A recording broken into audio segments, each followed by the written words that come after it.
श्रीपादराजं शरणं प्रपद्ये.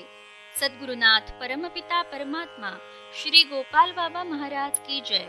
समर्थ सद्गुरु लेखमाला लेखक क्रमांक 93. गुरु एक आरसा, मी रामानंद पूर्वीचा, तुझा गुरु काशीचा. तुझ्यासाठी यती वेशाचा त्याग केला मी ये जन्मी.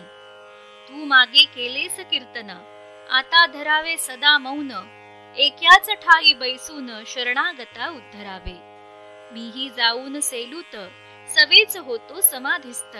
आता न माझे किंचित, काम येथे राहिले. दासगणू विरचित श्री गोपाळराव केशवराज बाबासाहेब महाराज वेंकुशाह यांचे चरित्र. गुरु गोपाळराव जखमी होतात. त्यावेळी गुरुचे रक्त पाहून शिष्य साईनाथ ढसाढसा रडायला लागतात.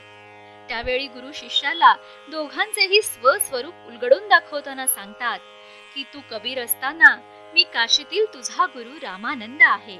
मी तुझ्या या जन्मात तुझ्यासाठी माझा यतिवेश सोडून सांसारिक बनून आलोय. तू आता एक ठिकाण धरून राहा. तू कबीर असताना भरपूर कीर्तन नाम संकीर्तन केलं आहेस. आता मात्र तू मौन राहा. जे जे तुला शरण येतील त्यांचा तुला उद्धार करायचा आहे. मी पण आता सेलूला परत जाऊन समाधिस्थ होतो.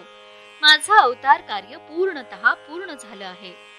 असं आहे हो अध्यात्म, एकदम खणखणीत. यांना आपण गुरुस्थानी बसवून खरी गीता आपण जगतोय. तोही त्याचं वचन परत परत पूर्ण करण्यासाठी पुन्हा पुन्हा येत राहतो.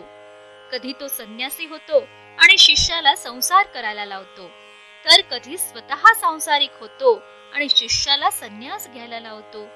कधी सांसारिक भक्ताच्या घरी वास्तव्य करतो, तर कधी संन्यासी शिष्याला स्वतःच्या घरात ठेवून घेतो. कधी दूर राहून कासवीसारखं आकाशातल्या घारीसारखं शिष्यावर लक्ष ठेवून बसतो.